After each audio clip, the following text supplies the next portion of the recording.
It's going to be sometime very late tonight, possibly very early tomorrow morning. We'll see how it goes. You know, we try to, judging by previous years and stuff, we try to like set the start time at a time where we hope that the end time will be at a good time, but who knows what'll happen.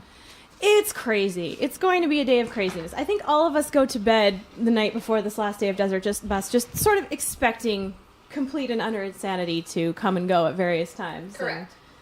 And we'll just roll with it. Possibly we will roll on the floor or upside down or in agony, but we will roll with it for the children. James has already done that, so. I mean, my dream is that we'll somehow make it to midnight so we can do another Zeta switch over. Yeah, and then not much past midnight. My old past 30 self goes, please, dear God, don't let me have to stay until 3 in the morning. In previous years, I think last year we went till midnight and then by the time and then till till 1 o'clock for the goodbyes. Because you got to remember, like, there's all of our goodbyes, so we never end quite on time. And then when you stop seeing us, it's not like you would think that we would just go off camera and completely crash, but actually it's like, and now we're buzzed. We're so tired that we can't sleep. And so you finally get home like an hour later, and then you basically lie in bed going, I'm so exhausted, and my mind just won't turn off. Like me and Graham last night.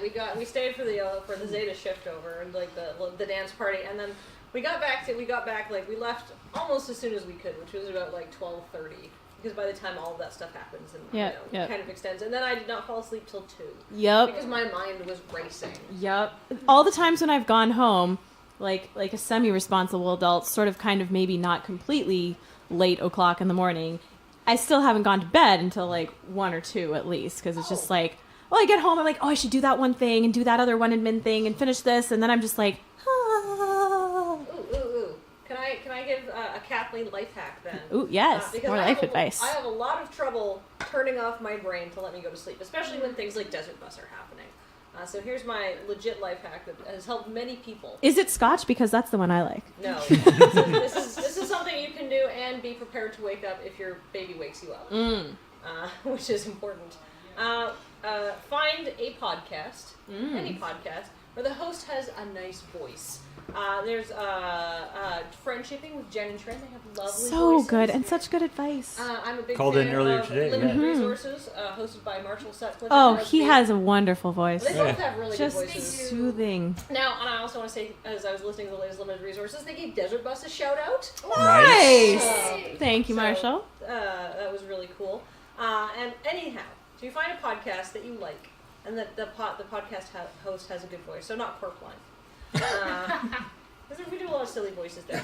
And then it's a podcast that you should be interested in. So when you are trying to fall asleep, it will hold your interest. And you go, oh, yes, I do want to hear about this. Have you guys seen the new Cardboard Crack? No, I have not. But anyhow, because if you're actually tired, eventually, if you listen to it for about 20 minutes, you will start to fall asleep. Because if you're laying there in the dark with your eyes closed, and I do it with an eye mask on, sort of to shut out all stimulus, no matter how interested you are in this podcast, if it's something that you're really into, yeah.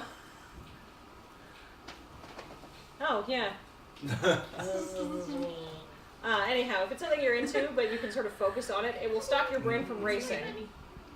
Yeah. But then Jeremy actually does that same thing, and it just it's great too. He actually, I think his has a setting where you can set it so that it will turn itself off after 10 or 15 minutes, so he doesn't have to go back and figure out too hard where he was to keep listening. Sometimes it takes 40 minutes of some sort of podcast to put me out, but it's a really good way because it's not like he does audiobooks too. Sleep.